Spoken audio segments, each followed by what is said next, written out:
Welcome to today's Software Security Gurus webcast. With me today, Florence Mottay. Welcome, Flo. Thank you. Hey, Flo. I'm happy to be here. Absolutely. Hey, Flo, do you mind saying a few words about yourself?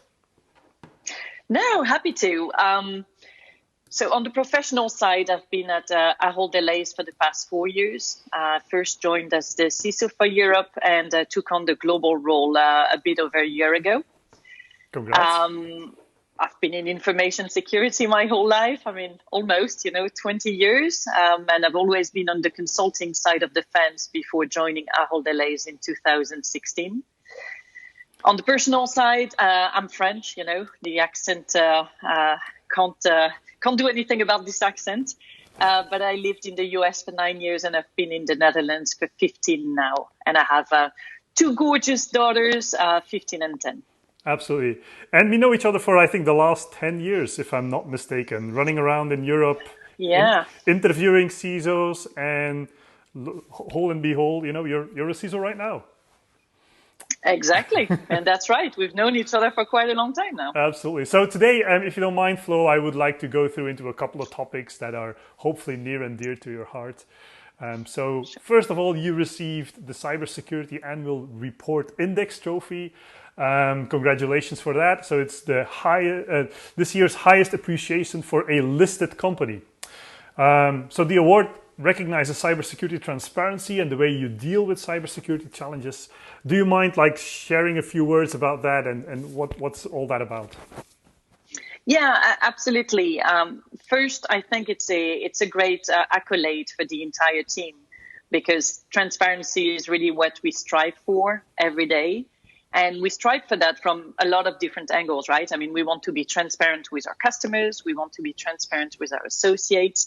And we want to be transparent with our communities, which is, important. We're in the retail business, so we sell food. It's very important for us to be as transparent as possible. Mm-hmm.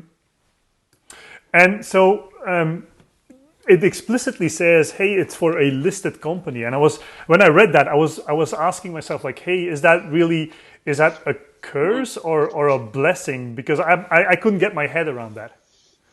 Yeah, and it's an interesting question, right? Because I think there are a couple of ways that you can think about it. The first is when you're publicly listed, you tend to be more in the line of sight of some groups. So some activists, for example. Yep. And it's especially true when you're a group of our size. I mean, we serve over 54 million customers in our 7,000 stores. We have 380,000 employees. And so, when in our strategy, it's something that is important and that we take into account. And I think there's another aspect as well. So when you're publicly listed, you also have to report to shareholders. Yeah. And so you have to have the support of the supervisory board, right? Yep. And I guess it can be a blessing or a curse. It can be a curse because in some companies there is little appetite to invest in information security. On our side at Ahold Delhaize, I have to say that we have strong support from the executive committee, from the supervisory board. I mean, you mentioned the award, right? If you look at the post on LinkedIn, for example, you'll see that both the CEO of the group and I received the award together. Mm-hmm. And so that does show strong commitment. And we all have the same common objective, just to make the right decisions when it comes to information security for, again, our customers and our associates. So, it does lead to fruitful conversations. And I would say that for us, it's a very good thing. Okay. And on the transparency side, they also say, hey, you know what, you're very transparent in what you're doing. Can you give an example of, I don't know, things that you publish or things that you push to the market or say about your security program? Sure. I'll give you an example that has been quite visible to the rest of the world as well. Last year, we suffered some credential stuffing attacks. Okay. So it's interesting because usually I always have to give a definition, but I don't today. So there you go. And we reacted extremely fast, technically, of course, but also with our customers. We had direct communication very quickly. Yeah. We also published a press release explaining exactly what had been going on and how we were, what measures we were taking. And so for us, it's a real example of how transparent we want to be as a company. Yeah, and I think that's really the right approach, like being transparent about what happened, because there's always something that comes out later on if you try to hide something. That's absolutely the right approach. Yeah, absolutely. And so what is the biggest challenge in so now you've achieved this award, like what's next is then my question, because you're already like top of the list now.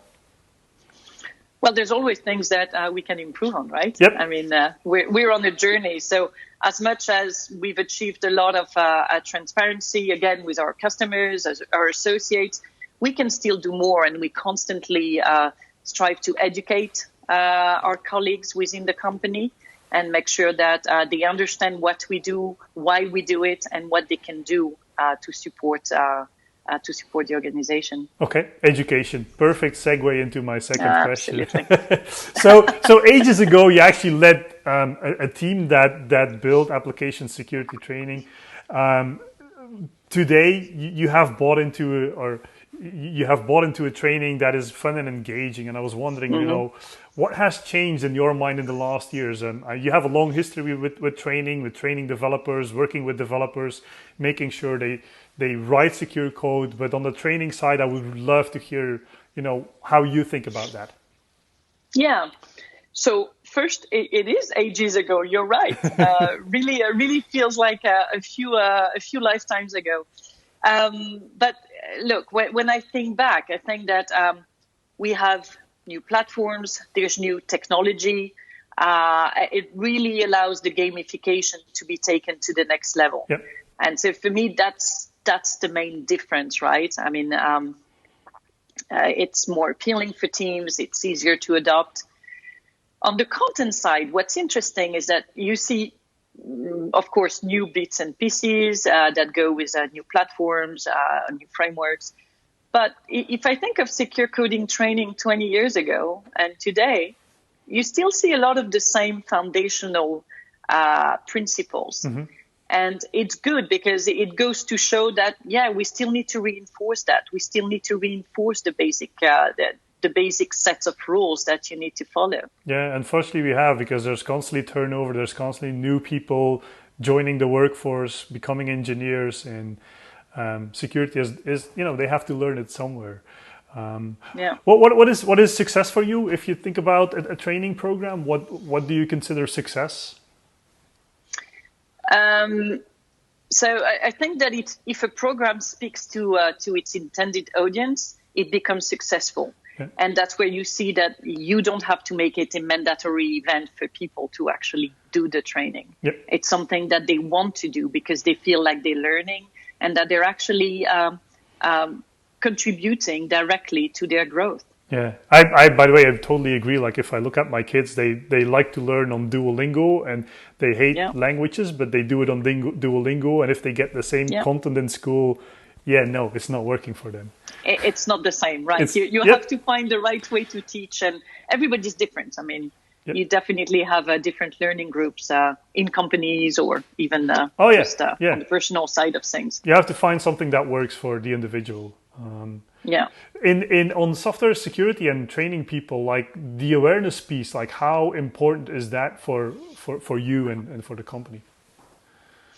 So awareness for us and beyond software security, right? Mm-hmm. Just information security awareness is really front and center in our strategy. I mean, maybe one day we'll have the right technology that will prevent every attack and will protect all organizations and everybody personally, but we're certainly not there yet. Mm-hmm. And so the human risk is still, the biggest one. Yep. And we take that very, very seriously. We have an awareness program. It's called Living Data. Okay. It's something that we launched 4 years ago and that we refine every year. And it's very varied to the discussion we just had. It tries to really teach to all of the different types of learners. So we have computer-based training. We run a lot of phishing campaigns. We have targeted training. And not only for developers, as we just discussed, but other groups as well. So marketing, mergers and acquisitions, etc.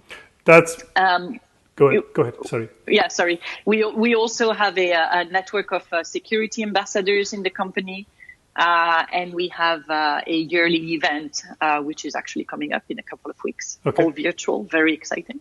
No, so I was going to say that is fantastic to hear, because I always think about security, the entire organization has to rally around it and it has to be everywhere. You cannot only point to the developers and say it's your mistake. So fantastic to hear that it embodies everybody in the organization. Maybe one quick more follow-up question on application security training, because you have so much experience from ages ago. Back in the day, or when did you decide like, hey, now is a good time to train developers? Or back in the day when you were doing consulting, when did you think like, well, in this organization now it's the time to introduce training? So if you think of it from the perspective of the information security department, I think that in order to have developer buy-in, you have to have a trust, right? You have to you really have to have the trust of these groups, so that they understand that whatever you're trying to propose and what you're trying to include is something that will be beneficial.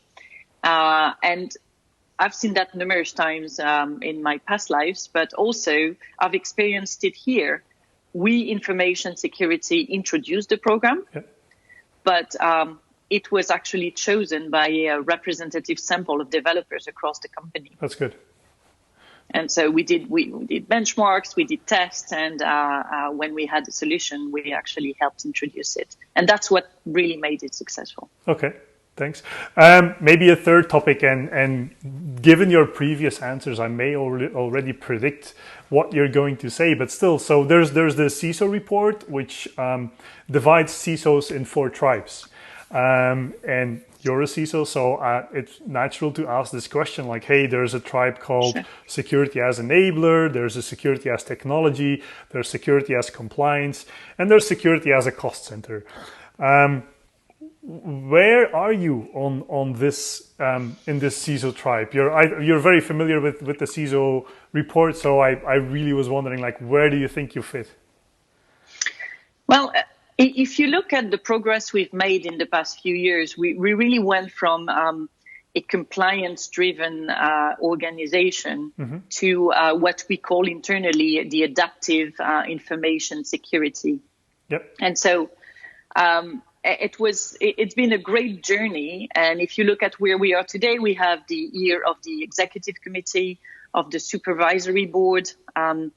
I have a global team of which I'm extremely proud. They're very well-rounded, very much business focused.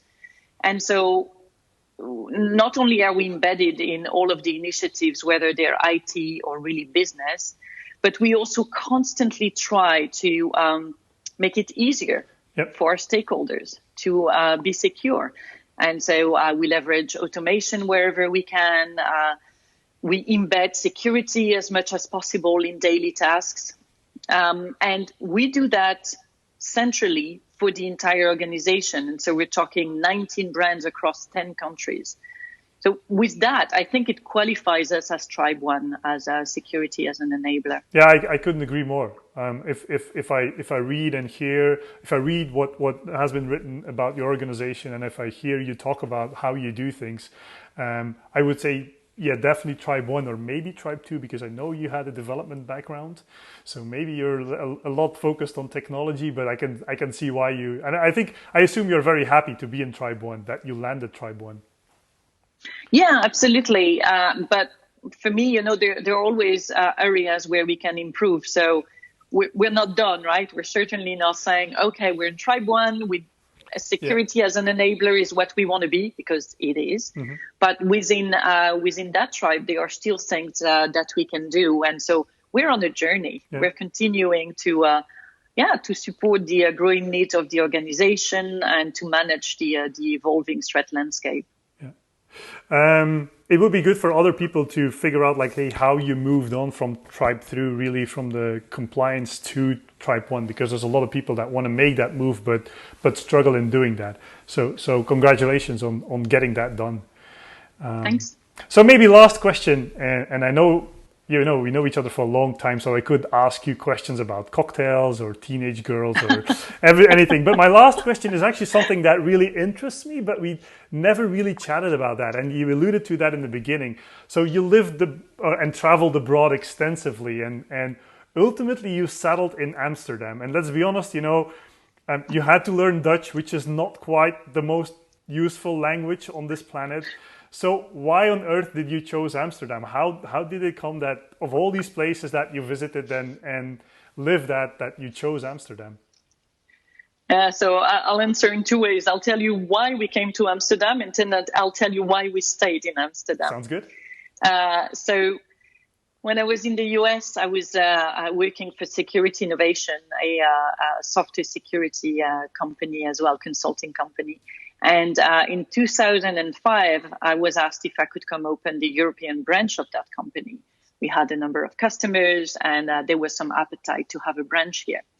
And so we looked at three places, Brussels, Amsterdam, and Frankfurt, because we had customers in all of these. And, it was they were fairly central. And we ended up on Amsterdam really by pure luck, right? The CEO and I were talking, we were looking at taxis, everything, right? Yeah. And so we said, okay, well, let's try Amsterdam. And then in a couple of years, we can see how it goes. And so we landed here with my husband and my 3-month-old daughter without knowing the city or the country at all. And, just luggages ready to move from Florida. And we thought, well, we'll see how it goes. And 15 years later, we're still here because it's such a great place to live in. The city is gorgeous. It's a capital city, really at human size. And the work-life balance is very nice. There's a lot of respect overall for personal lives and just having children, etc. So it's been amazing. Nice. Couldn't imagine living in a better place. Do you speak Dutch, English, Spanish, or French to your kids? So English and French, mostly French, but they do speak English natively. So we have to adapt. I speak Dutch for entertainment purposes only. So I can't say that at work I speak Dutch because I don't. Yeah. But we're a global company, so that's okay. Absolutely. But yes, I understand it fairly well. It's quite practical. Sounds good. Hey Flo, thank you very, very much for accepting to be the 13th guru in our series of software security gurus. It was a fantastic chat. Thank you very much. Thank you, Matias. It was great to be here.